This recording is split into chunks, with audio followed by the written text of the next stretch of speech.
Hey guys, AuspiciousAussie here, and welcome to episode 103 of the San Marino Challenge.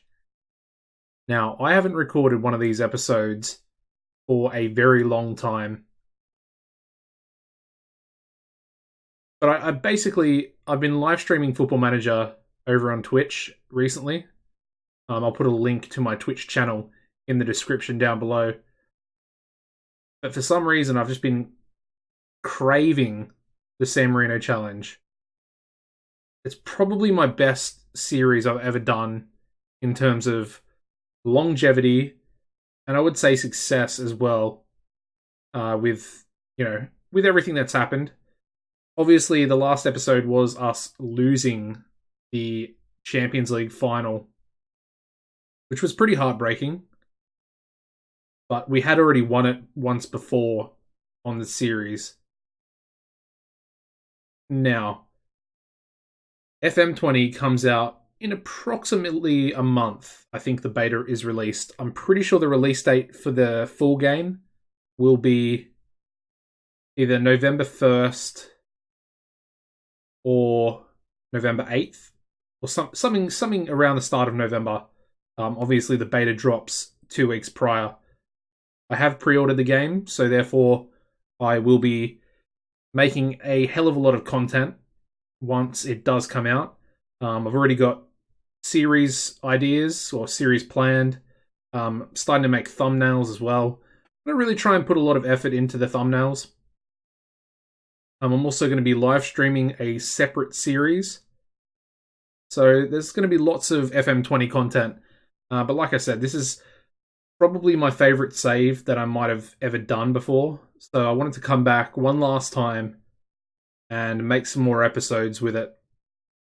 And, try and do it justice. I want to try and make up for the Champions League loss this season and try and win the Champions League. That is the ideal goal. If it happens, you're just going to have to watch and find out. Anyways, we've got quite a bit to go over. We're just going to briefly go over the friendlies. As you can see, there was a lot of friendlies. We basically did a tour of America. Basically, I did all this before I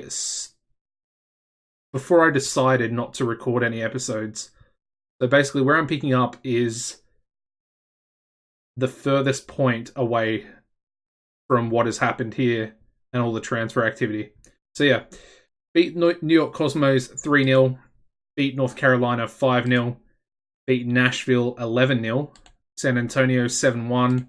We then faced Bordeaux, beat them 3-1, beat Cesena, our affiliate club, 3-0, drew 2-2 with Juventus, beat Wolves 4-1, beat Bayern Munich 2-1, and finally beat Sporting 4-1. Over the transfers, there's a little bit of activity, not too much. We'll go through the outs first of all. We did sell Petrocevic to Tottenham for £85 million. A massive transfer fee commanded. Petrocevic, as you can see, world-class midfielder. Probably shouldn't have sold him, although he's 27. I mean, I know he's in sort of the peak of his career. But we have lots of talent at the club, lots of wonder kids, and we're even loaning out other centre mids and stuff like that. The next player we sold was Pew, of course, an absolute legend at the club. Realistically, his goals in the Champions League final that we actually won was pretty incredible, and that was only because he was the only fit striker that we had at the time. We then sold another club legend, Paolo Novi. He's getting on a bit, 30 years old now. We sold him for $7.25 million. A decent little transfer fee. And honestly, I think I'm pretty happy with that. We then loaned out Hendrick to Sampdoria for $160,000 per month. Again, just give him some playing time.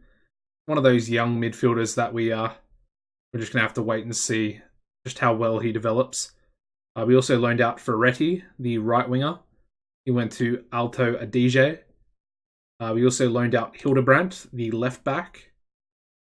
He went out on loan to Bayer Leverkusen for 160k per month as well. Tisserand went out on loan to Stade de Reims for 35k per month, which is pretty low. And finally, Micheloni went out on loan to our affiliate club, Cesena. Of course, Micheloni, one of the star men for the national team.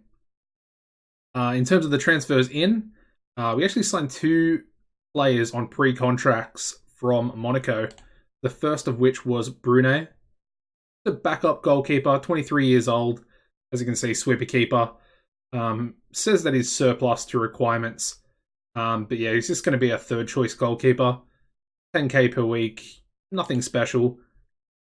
But I felt like I may as well just get him in, just in case. The other player, El Hadji Diallo. This guy's pretty special. It's going to be, I would say he's going to be the backup defensive midfielder. But yeah, I really like the look of him, and he could definitely challenge. Really good positioning, really good physicals, solid defensively, 16 passing, also 23 years old. And somehow he's still got quite a bit of potential about him as well. The next 4 players are just players that we signed from San Marinese clubs. Again, just giving them all £1 million each to try and aid in the development of the San Marinese League. Don't really know if it's doing too much, but we've got 800 mil in the bank balance, so it's really nothing much to give these clubs. The one player that we actually spent money on in terms of the squad was Michel Sessa, 9.5 million from Napoli. As you can see, 18-year-old Italian centre-back. Looks pretty solid. Hence the pretty... I mean, he was under 10 million, which I think is a bit of a bargain for just how good he is and how much potential he also has. 17 marking, 15 tackling, 12 passing as well for a ball-playing centre-back. As you can see, 16 positioning there as well. Lacking a little bit in terms of anticipation, composure, and bravery. But hopefully, as he gets older, those stats will increase. Also needs a little bit of work on the physicals. But with some playing time this season, I really think he could do a decent job.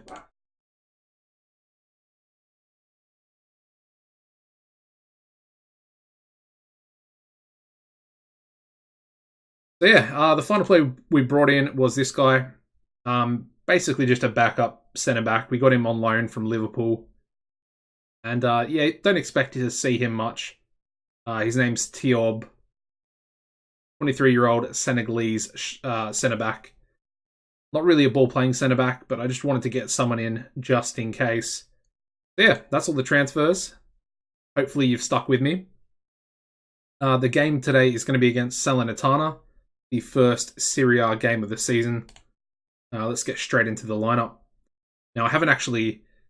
Well, I think I probably set the lineup before I left the series itself. Really have to get more familiar with all the players as well. Obviously, I do remember most of them. Ingvarsen, absolute legend. I mean, Basilikin was the world-class centre-back that we just recently signed. That's only 18. Still can't believe that we got him for 10 mil. Absolutely boggles my mind. Anyway, I mean, Formato, Albani, Michelotti, absolute club legends as well. I mean, 2 of those coming from our own academy. Rossen was a pretty incredible right-wing regen that we got as well. Just looking over the squad, it just makes me so happy, and it's essentially the reason why I wanted to come back and make a few more episodes. Anyway, I think this will be the team that we go with. Maybe Diallo for Gutheron. Although Gutheron is kind of... I mean, he's not really better. But I think I'll go with him today. Of course, Abou Diallo. Absolutely boggles the mind as well. 140k spent on this guy, and he's really developed into, well, as you can see, a wonder kid. So yeah, we'll go with this lineup here. Yep, that looks about right. And here we go. The first episode back in the San Marino Challenge. Hopefully we can get a win here today. As always, tell the boys that I expect them to win. And hopefully we'll go out there and do just that.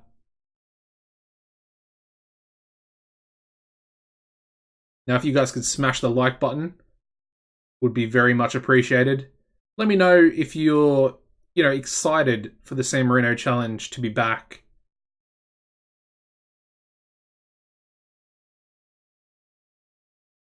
Alright, well, there's not a lot happening in this game so far.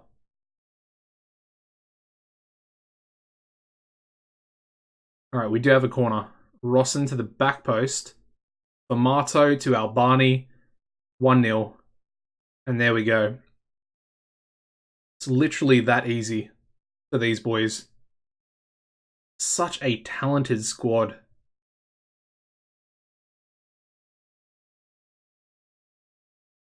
Alright, Rosson bringing the ball forward again. Gets tackled. Basilican deals with it. Bamato now. Plays inside to Diallo. Brambati. Pretty good save there by their keeper. Alright, we've got Sessa on debut, picking up a yellow card. We'll just ease him off. I might also have changed the microphone settings. I'm hoping that it's a lot cleaner without any sort of background noise. It should be, because I did, change a lot of settings when I started live streaming. So yeah, again, just make sure you go into the description. The first link in the description will be my Twitch channel. Head over there, give me a follow. At the moment, we're on a... Well, I don't want to count my chickens before my eggs before they've hatched, sorry. But at the moment, I'm on the road to 50 followers. Once I get 50 followers, I'm going to be getting a webcam for the stream as well. Could be something I incorporate into the videos. Let me know down in the comment section down below if you want a face cam. I'm perfectly fine with doing it. But yeah, I've just set a little personal goal of 50 followers on Twitch.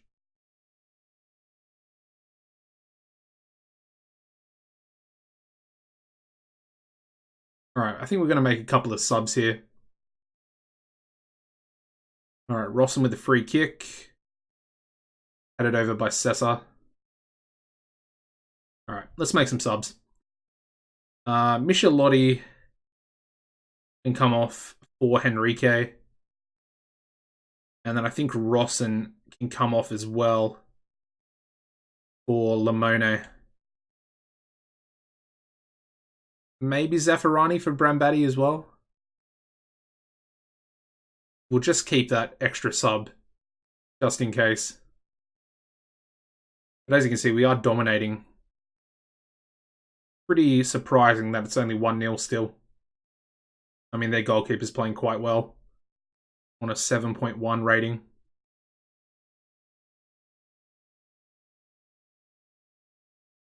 But it looks like it's going to be a 1-0 victory. Perfect way to start this new season. Nice. Albani with the only goal of the game. And we're back to winning ways. Essentially the restart of the series. And there we go. 2 debutants in the match. We've got Sessa and Limone as well. Both pretty good looking players. And I think we'll just praise Albani there as well.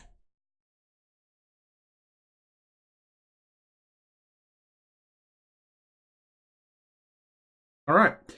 Well, I think that's been a pretty good episode. Not too long either, only about 15 minutes. So thank you very much for watching. The next episode, I'm going to make it an international episode with the national team. We're going to do the Luxembourg and Gibraltar games for the Nations League. Looking forward to it. Obviously, we've got a fresh Nations League here. So I think I'm going to try and bring you every game of the Nations League for this season. And I'm going to do that because I think we probably could win the group. I mean, Belarus are going to be very tough. Luxembourg, maybe a little bit. But we should be beating both Luxembourg and Gibraltar, in my opinion. Like I said, Belarus is going to be much tougher. But it should be exciting in regards to the national team, nonetheless. Anyways, guys, that is going to be it for this episode. Make sure you tune into the next one. Subscribe to the channel as well. And make sure you look out for the FM20 content coming out in the future. As always, guys, take it easy and goodbye.